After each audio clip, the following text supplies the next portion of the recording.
Di antara banyaknya menteri di kabinet Pak Prabowo, mungkin menteri yang satu ini yang paling dicintai oleh rakyat. Semua timeline rame ngomongin satu nama, Purbaya Yudi Sadewa.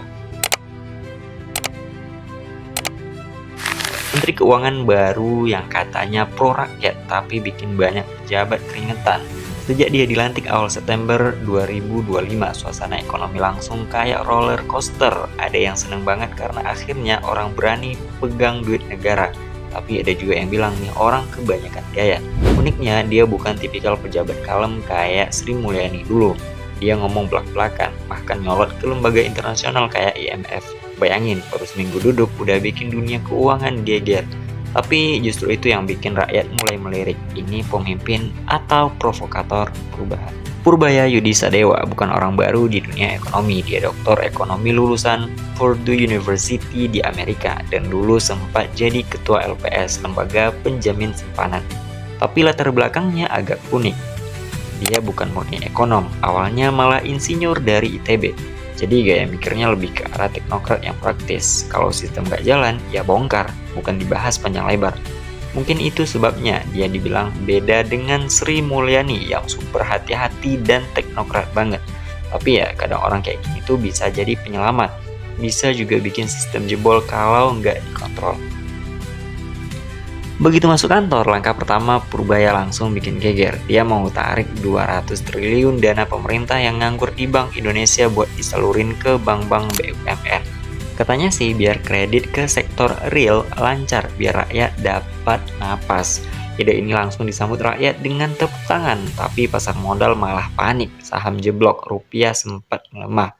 Logikanya uang nganggur memang harus muter, tapi risiko inflasi juga nyata. Nah, ini momen pertama di mana publik mulai sadar, Purbaya ini bukan menteri biasa. Dia kayak orang yang nyetir mobil sambil gaspol di tanjakan. Dalam beberapa wawancara, dia bilang ekonomi Indonesia melambat karena kebijakan yang salah arah. Bland banget kan? Gak basa-basi, gak pakai diplomasi khas pejabat. Dia nyalain kebijakan fiskal dan moneter sebelumnya yang terlalu ketat sampai bikin daya beli rakyat turun.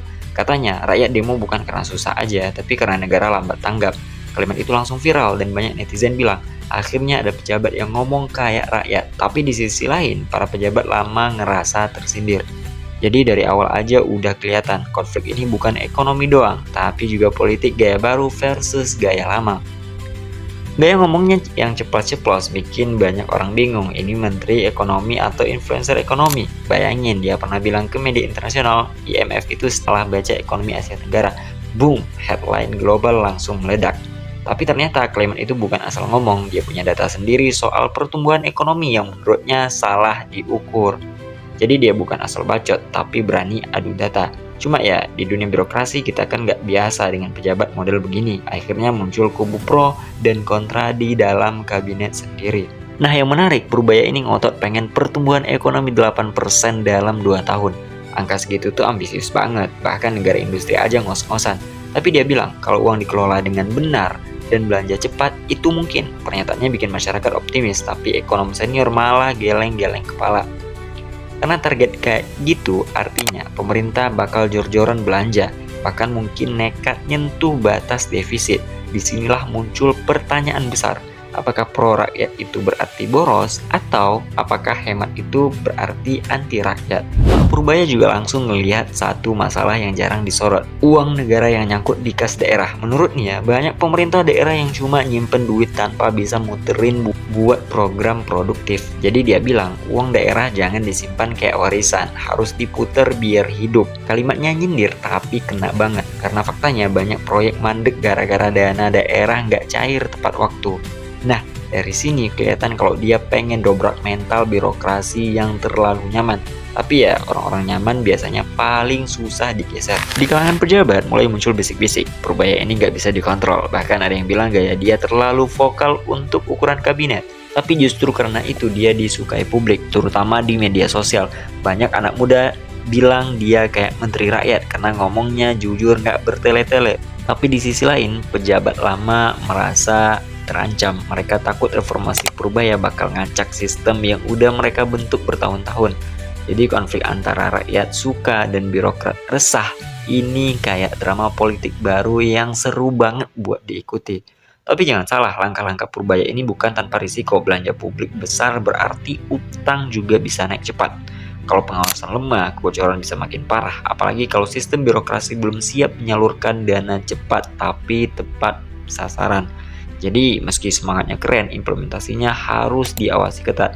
Karena kalau gagal, rakyat bisa kecewa dan lawan politiknya akan bersorak, tuh kan cuma janji doang. Meski begitu, kita harus akui satu hal, Pak Purbaya ngerti banget apa yang bikin rakyat capek. Dia bilang kita terlalu lama memuja angka defisit, tapi lupa orang di pasar nggak bisa jualan. Kalimat itu jadi wake up call buat banyak orang. Dan di situ letak kekuatannya. Dia ngomong bukan dari menara gading, tapi dari realita.